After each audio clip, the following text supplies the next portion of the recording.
국제영화제가 열리는 부산 해운대의 특급 호텔. 강마루 셰프 40대 초반. 성공한 자의 여유가 묻어나지만 어딘가 지독하게 공허하고 쓸쓸한 눈빛이 허공을 가르고 있다. 수백 개의 카메라 플래시가 터지는 소리. 크리스털, 샴페인 잔이 부딪히는 경쾌한 마찰음. 끈적한 재즈 선율과 사람들의 웃음소리. 기자가 질문한다. 강 셰프님, 이쪽 한 번만 봐주세요.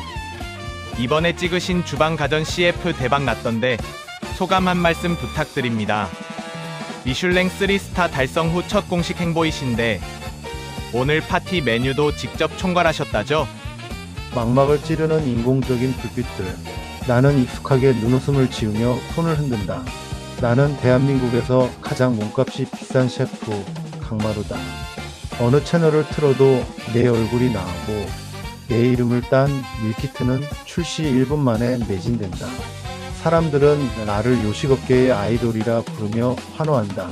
내 칼끝에서 탄생하는 모든 접시는 황금으로 변한다. 부산국제영화제 메인 호스트 애프터 파티. 해운대 앞바다가 내려다보이는 특급 호텔의 펜트하우스는 대한민국을 쥐고 흔드는 진짜 권력들의 은밀한 놀이터다.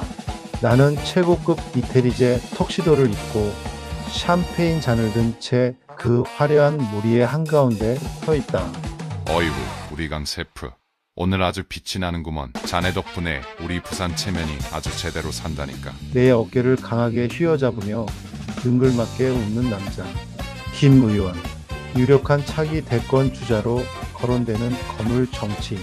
뉴스에서는 늘 서민을 위한다며 핏대를 세우지만 지금 그의 반대편 팔은 20살도 안 되어 보이는 신인 여배우의 허리를 노골적으로 감싸고 있다. 형님, 무슨 겸손한 말씀을요. 오늘 이 자리의 진짜 주인공은 우리 형님이시죠? 이번에 통과시키신 그 법안 덕분에 우리 건설사 주가가 아주 지붕을 뚫었습니다. 거친 새소리로 맞받아치는 남자. 최 대표. 부산 지역의 노른자의 재개발 이권을 모조리 쓸어 담은 건설 재벌.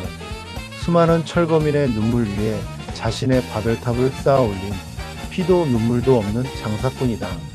그리고 그들 뒤편 소파에 깊숙이 기대어 거만하게 시가 연기를 내뿜는 남자. 국민 배우 이진우. 카메라 앞에서는 천사 같은 미소로 기부 천사 행세를 하지만 실상은 톡한 약물이 없으면 하루도 버티지 못하는 타락한 영혼이다. 나는 이 역겨운 냄새가 진동하는 무리 속에서 완벽한 굽기로 구워진 안심 스테이크처럼 부드럽게 미소 짓는다. 자자, 다들 주목. 오늘 이 화려한 밤을 완성한 우리 강마루 셰프에게 건배 한번 합시다. 펜트하우스를 쩌렁쩌렁 울리는 굵직한 목소리. 시끄럽던 장내가 일순간 조용해지며 모든 시선이 그에게 향한다. 박태수 회장. 대한민국 요식업계의 절대 권력이자 이 더러운 부산 카르텔의 든든한 물줄. 그리고 길거리에서 양파나 까던 나를 지금의 이 화려한 자리까지 끌어올려준 나의 가장 거대한 후원자다. 그는 마치 자신이 빚어낸 최고급 도자기를 자랑하듯 나를 무리 앞으로 이끈다. 쏟아지는 박수갈채. 나는 샴페인 잔을 가슴 높이로 들며 깍듯하게 고개를 숙인다. 과분한 자리에 초대해 주셔서 감사합니다. 이 모든 영광은 아무것도 아니었던 저의 가능성을 알아봐 주시고 이끌어 주신 박태수 회장님과 늘 뒤에서 든든한 버팀목이 되어 주시는 여기 계신 선배님들 덕분입니다. 하, 이 녀석 요리만 잘하는 게 아니라 말도 아주 예쁘게 한다니까. 박태수가 만족스러운 듯 껄껄 웃으며 내 등을 세게 두드린다. 그의 두툼하고 기름진 손바닥에서 전해지는 열기가 턱시도 재킷을 뚫고 내 등허리를 태울 듯 불쾌하게 맴돈다. 맞다. 당신이 나를 키웠지. 당신이 내게 돈과 명예를 쥐어주었고 당신들 무리에 끼워주었지. 당신들의 비밀스러운 파티에 음식을 대고 당신들의 사치스러운 미각을 만족시키기 위해 나는 지난 15년간 완벽한 충견으로 살았다. 파티는 절정으로 치닫는다. 최고급 코냑과 와인이 물처럼 쏟아지고 사람들은 권력에 취해 탐욕에 취해 이성을 놓아버린다. 나는 그들의 비위를 맞추며 오늘 밤을 위해 며칠 밤을 새워 특별히 준비한 최고급 캐비아와 송로버섯 요리를 테이블마다 직접 서빙한다. 탐욕으로 번들거리는 그들의 붉은 입술이 내 요리를 개걸스럽게 삼키는 모습을 나는 한 걸음 물러서서 조용히 지켜본다. 많이들 드십시오. 오늘 당신들의 식욕은 참으로 훌륭하군요. 이 밤이 끝나갈 때쯤이면 당신들의 그 배가 가장 만족스러운 포만감을 느끼겠지요. 새벽 4시. 파티의 소음이 완전히 차단된 특급 호텔의 지하주차장. 스산한 정적만이 감돈다. 화려했던 가면의 무도회가 끝났다. 호텔리어들의 90도 인사를 뒤로하고 나는 차 키를 꺼내어 검은색 세단으로 걸어간다. 오늘은 기사를 부르지 않았다. 오롯이 나 혼자만의 공간이 필요했다. 운전석에 올라타 묵직한 차 문을 닫는 순간 세상의 모든 소음이 거짓말처럼 차단된다. 완벽한 밀실. 나는 넥타이를 거칠게 풀어 던진다. 숨막히던 턱시도의 첫 단추를 풀자 15년 동안 내 얼굴에 늘어붙어 있던 사람 좋은 강 셰프의 미소가 모래성처럼 허물어진다. 룸미러에 비친 내 얼굴은 방금 전까지 사람들과 웃고 떠들던 자의 것이 아니다. 그것은 텅 빈 도마처럼 무표정하고 갓 벼려낸 식칼처럼 서늘하다. 부드럽게 시동을 건다. 낮게 으르렁거리는 엔진 소리만이 이 차가운 공간을 채운다. 호텔 주차장을 빠져나온 검은 세단이 미끄러지듯 새벽의 해안 도로로 진입한다. 차창 밖으로 보이는 해운대의 검은 바다는 어둡고 깊은 심연처럼 일렁인다. 나는 운전대를 잡은 손에 힘을 준다. 손등 위로 굵은 핏줄이 도드라진다. 15년 전 그 비극이 시작되었던 바로 이 부산의 바다. 억눌렸던 어떤 거대한 감정이 미세하게 새어나오는 듯한 목소리. 차창 밖으로 파도가 부서지는 풍경이 스쳐 지나간다. 룸미러에 비친 강마루의 눈동자가 깊게 흔들리다 이내 차갑게 얼어붙는다. 스승님, 편히 잠드세요. 차 안에서 과거를 회상하는 낮고 건조한 목소리. 가끔 감정이 울컥 치솟지만 애써 눌러 담는다. 차창 틈으로 스며드는 새벽바다의 비릿한 냄새. 이 냄새는 순식간에 15년 전 그 습하고 좁았던 부산 자갈치 시장 뒷골목으로 끌고 간다. 19의 나는 그때 사람이 아니었다. 구두를 떠돌며 도둑질과 싸움박질로 하루를 연명하던 굶주리고 상처 입은 들개였다. 세상 모든 것이 적이었고 내게 호의를 베푸는 놈들은 모두 사기꾼이라 믿었던 시절. 그날도 며칠을 굶고 시장통을 헤매다 김이 펄펄 나는 커다란 솥단지 앞에 멈춰 섰다. 원주 할매 국밥, 간판은 다 사가 떨어져 나갔고 주인은 할매가 아니라 허리가 굽은 늙은 남자였다. 밥은 묵었나? 주인 영감, 나의 스승 김 노인이 내게 건넨 첫마디였다. 꾀죄죄한 물골에 나를 위아래로 훑어보더니 대답도 듣지 않고 주방으로 들어가 뚝배기 가득 국밥을 말아왔다. 나는 의심 가득한 눈으로 뚝배기를 노려봤다. 돈 없다고 하면 소금을 뿌릴 게 뻔했으니까. 하지만 허기가 이성을 마비시켰다. 나는 뚝배기에 코를 박고 허겁지겁 퍼넣기 시작했다. 입천장이 다 되고 목구멍이 타들어가는 것 같았지만 멈출 수가 없었다. 그때 나는 처음 알았다. 음식이란 게 단순히 배를 채우는 것만이 아니라는 것을. 그 뜨거운 국물이 얼어붙어 있던 내 오장육부를 녹이고 혈관을 타고 돌아 차갑게 식어있던 심장을 다시 뛰게 만들었다. 그것은 수혈이었다. 죽어가던 영혼에 대한 가장 뜨거운 수혈. 다 묵었으마. 가서 설거지나 해라. 밥값은 해야지. 그날부로 나는 그 낡은 국밥집의 식구가 되었다. 스승님은 갈 곳 없는 나를 거두어주셨고 나는 난생 처음으로 가족이 생겼다는 안도감을 느꼈다. 스승님의 요리는 투박했다. 화려한 기교도 비싼 재료도 없었다. 그저 새벽부터 밤늦도록 돼지 사고를 고아내고 질 좋은 물을 듬성듬성 썰어 넣고 직접 담근 묵은지를 곁들이는 게 전부였다. 마루야, 요리는 혀를 속이는 기술이 아니다. 이 뜨거운 심장으로 정성으로 사람 속을 데워주는 기다. 그게 진짜 요리사다. 김이 자욱한 주방에서 땀을 뻘뻘 흘리며 스승님은 늘 그렇게 말씀하셨다. 그는 바보였다. 재료값 계산도 못해서 늘 적자를 보면서도 배고픈 부두 노동자들이 오면 고기도 밥도 2배로 퍼줬다. 사람 입에 뜨신 밥 들어가는 거 보는 게 남는 장사 아이가. 그 순박한 웃음을 보며 나는 주먹을 꽉 쥐고 다짐했었다. 이 노인네만큼은 내가 지키겠다고. 이 따뜻한 솥단지의 온기가 영원히 식지 않게 하겠다고. 하지만 세상은 뜨거운 심장을 가진 자들을 가장 먼저 사냥하는 법이다. 그 뱀들이 기어 들어온 건 장마가 시작되던 어느 여름날이었다. 외제차 서너 대가 가게 앞을 가로막더니 온몸을 명품으로 휘감은 젊은 놈들 5-6명이 들이닥쳤다. 부산에서 내려라 하는 재벌 2세들. 오늘 밤 내가 호텔에서 만났던 그 역겨운 얼굴들의 15년 전 모습이었다. 야, 냄새 한번 지독하네. 이런 데서 밥이 넘어가냐? 지금은 국회의원이 된 김 의원. 그때는 그저 건방진 졸부 아들이었던 놈이 코를 막으며 인상을 찌푸렸다. 태수야, 너 진짜 미각이 맛이 간 거 아니냐? 이딴 걸 맛집이라고 데려오고. 톱스타가 된 이 배우, 그놈은 젓가락으로 수육을 뒤적거리다 바닥에 툭 던졌다.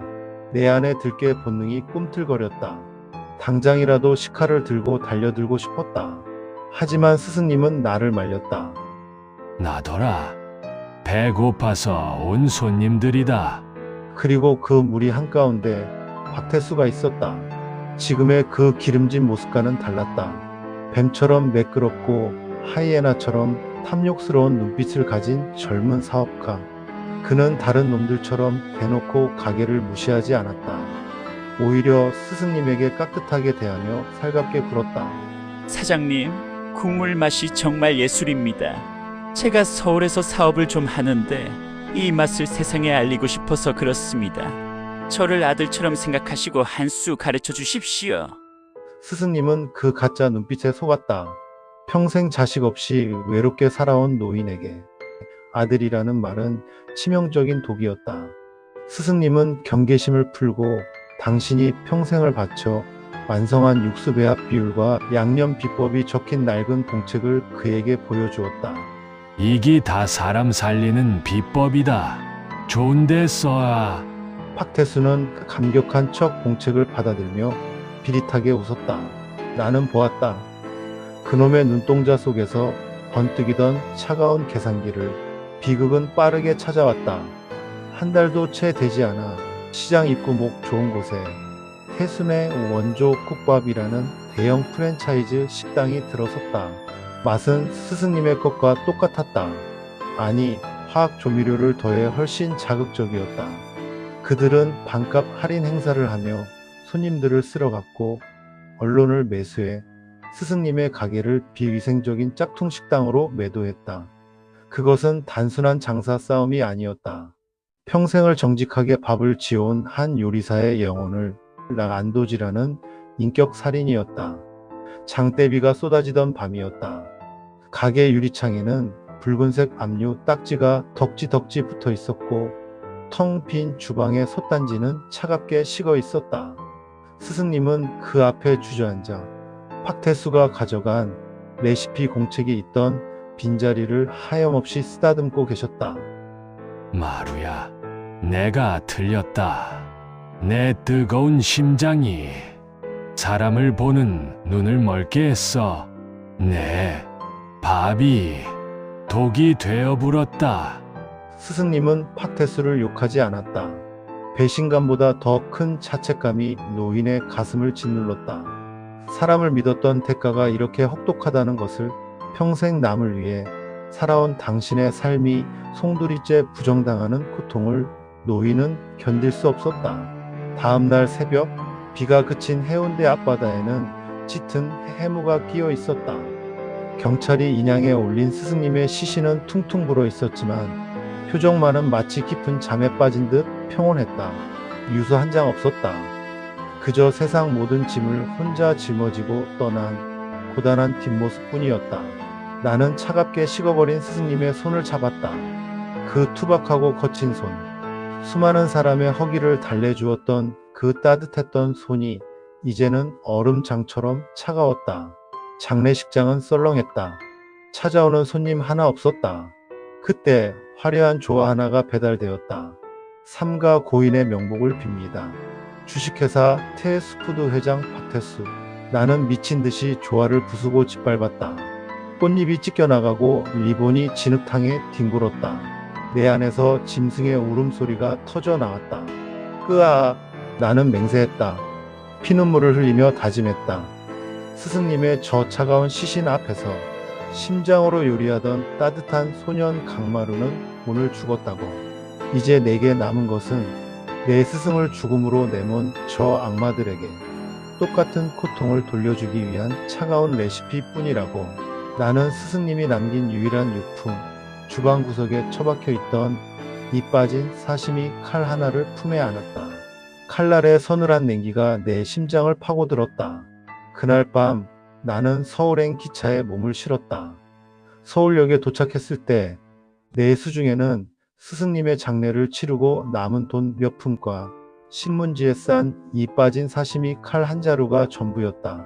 나는 강남의 화려한 빌딩 숲 뒷골목, 햇빛 한 줌 들지 않는 지하 주방의 막내로 들어갔다. 하루 20시간, 내게 주어진 임무는 산더미처럼 쌓인 설거지와 수백 개의 양파를 까는 일이었다. 손가락 지문이 닳아 없어지고 톡한 세제 때문에 손톱이 빠져나갔다. 선배 요리사들의 구둣발이 날아들고 뜨거운 기름이 튀어 팔뚝이 문드러져도 나는 비명 한 번 지르지 않았다. 고통은 나를 깨어있게 만드는 각성제였다. 졸음이 쏟아질 때마다 품속에 숨겨둔 스승님의 칼자루를 움켜쥐었다. 그 차가운 금속성이 내 심장에 박힌 복수의 칼날을 다시금 예리하게 갈아주었다. 나는 철저하게 감정을 거세했다. 요리는 더 이상 스승님이 말씀하시던 뜨거운 위로가 아니었다. 그것은 박태수라는 거대한 성벽을 넘기 위한 사다리이자 놈의 목을 겨눌 무기였다. 나는 미친 듯이 기술을 연마했다. 재료의 화학적 반응을 계산하고 혀의 미래를 자극하는 공식을 외웠다. 내 요리에서 사람 냄새가 지워질수록 미슐랭의 별들은 나에게 다가왔다. 이름이 알려지기 시작하자 나는 의도적으로 박태수의 레이더망에 걸려들 미끼를 던졌다. 놈이 환장하는 자극적인 맛, 그러나 그 밑바닥엔 스승님의 도둑맞은 레시피가 교묘하게 깔린 요리들을 세상에 내놓았다. 반응은 즉각적이었다. 10년 만이었다. 박태수가 내 식당의 문을 열고 들어온 것은 자네 요리 아주 흥미로워. 묘하게 익숙하면서도 아주 세련됐어. 기름진 얼굴의 박태수는 내 요리를 개걸스럽게 비워냈다. 그는 나를 알아보지 못했다.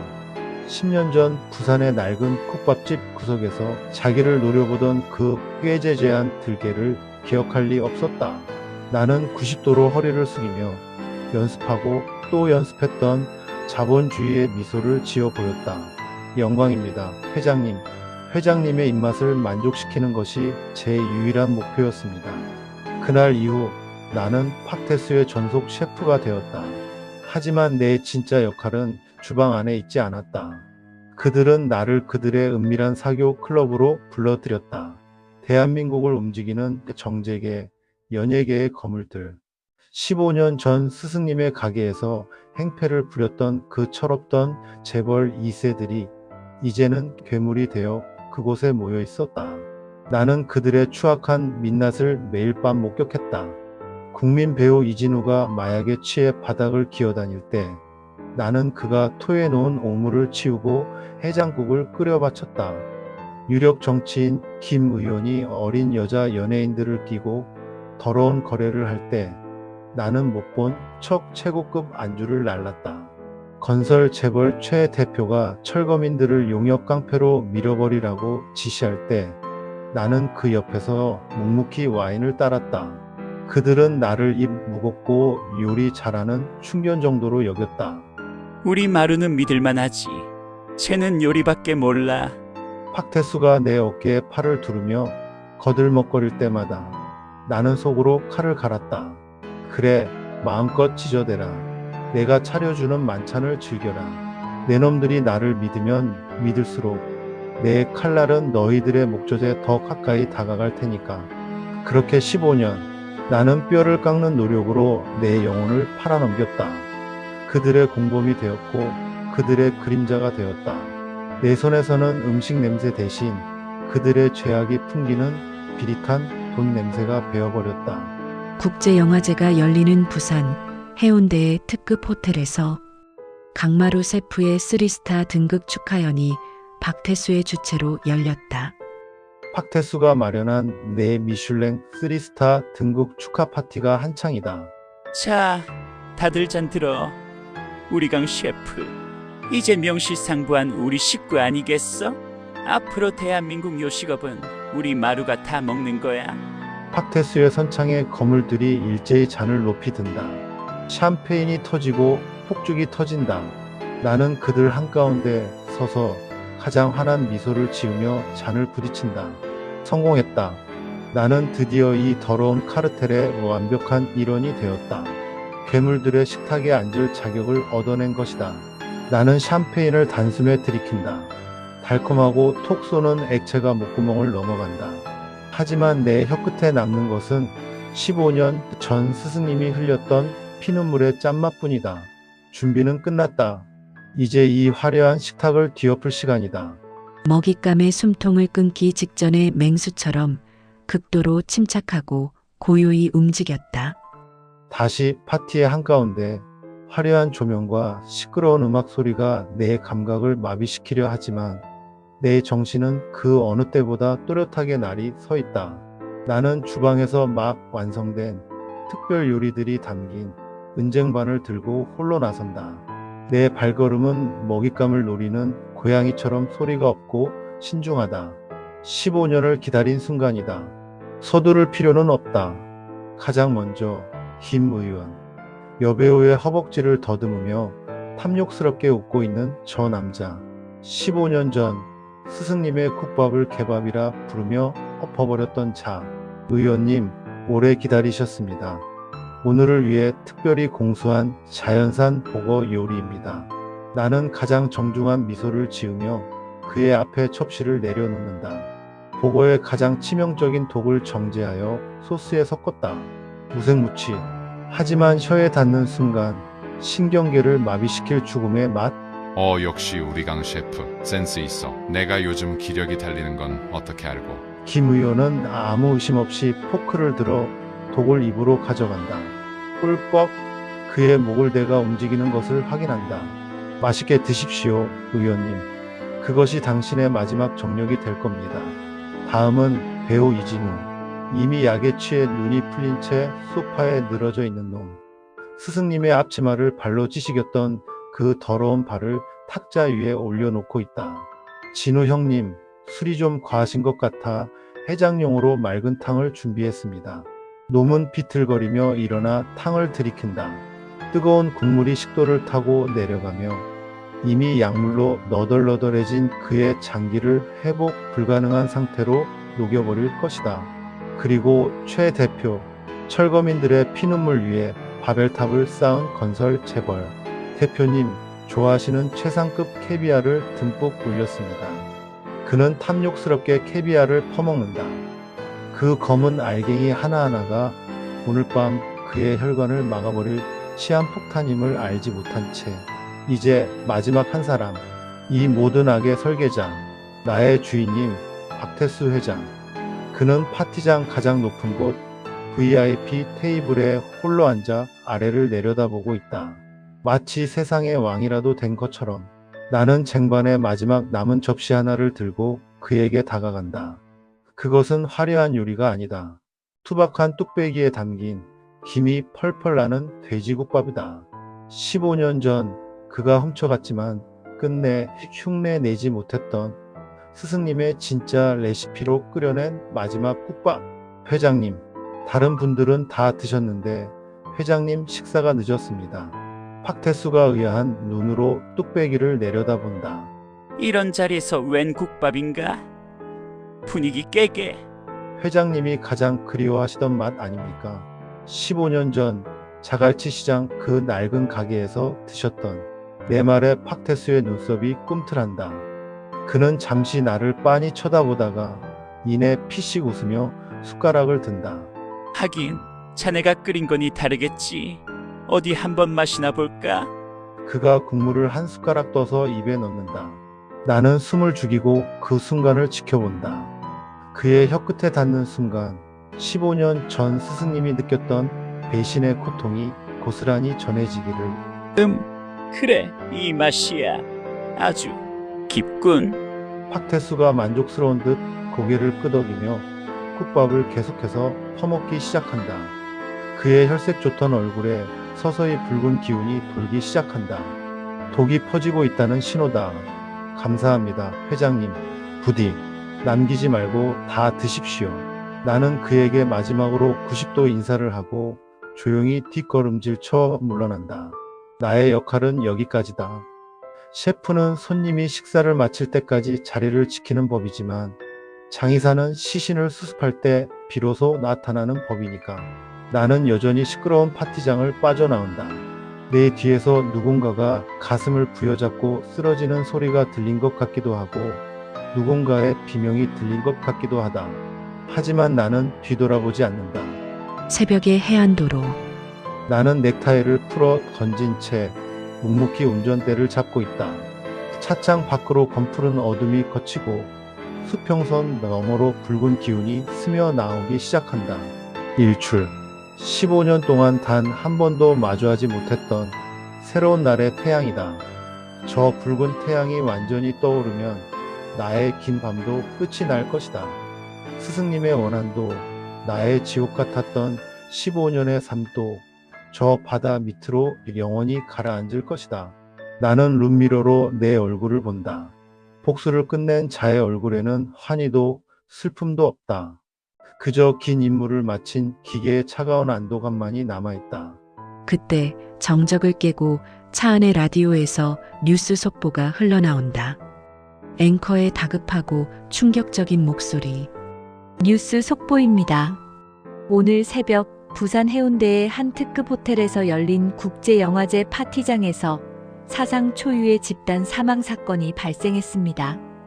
경찰에 따르면 파티에 참석했던 유력 정치인 김모 의원과 유명 영화배우 이모 씨, 건설업체 대표 최모 씨 등 정재계 거물급 인사 10여 명이 현장에서 숨진 채 발견되었습니다. 또한 대한민국 요식업계의 대부로 불리는 박태수 회장 역시 심정지 상태로 병원으로 이송되었으나 조금 전 사망 판정을 받은 것으로 확인되었습니다. 경찰은 현장에 있던 음식물에서 치사량의 맹독성 물질이 검출된 점으로 미루어 계획적인 독살 가능성에 무게를 두고 수사를 벌이고 있습니다. 현재 파티의 식음을 총괄했던 강 모 셰프의 행방이 묘연하여 나는 라디오의 볼륨을 줄인다. 차가운 새벽 공기가 차창 틈으로 스며든다. 비릿한 바다 냄새. 15년 전 스승님이 마지막으로 맡으셨을 그 냄새다. 바다 위로 붉은 태양이 완전히 모습을 드러낸다. 눈이 부시다. 스방극장 구독, 좋아요 부탁합니다.